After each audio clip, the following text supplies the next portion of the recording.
This hospital in northeastern Nigeria treats snake bite victims.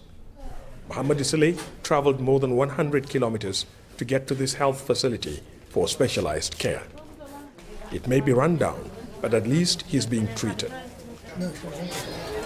Like most victims here, he's a poor farmer barely able to feed his family. I was weeding my farm and grabbed the snake unknowingly. It bit me. Shortly after, I started feeling dizzy and fainted. It's a very painful bite.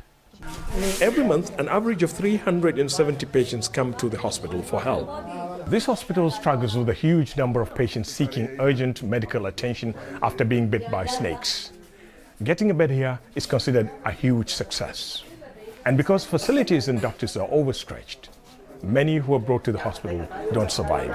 The situation could get worse next year when the last batch of antidotes expire.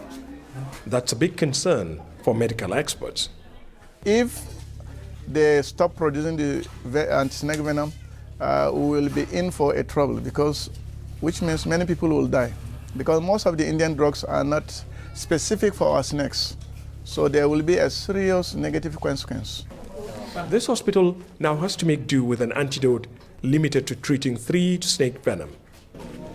Outside the hospital, the farming community of Kaltungo is facing another crisis. A growing population means an increase in demand for land to grow food. That set up a conflict between people and the reptiles that also call this rocky community home. The situation has reached a point where a bounty is placed on every snake killed. We started hunting the snakes ourselves just to get some relief. We spent nearly 2 years hunting the snakes and paying for them, whoever brings the snake down to the palace.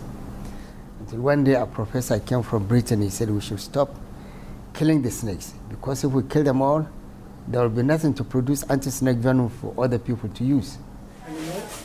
But if the anti-venom does run out, communities may be forced to ignore that advice to protect themselves.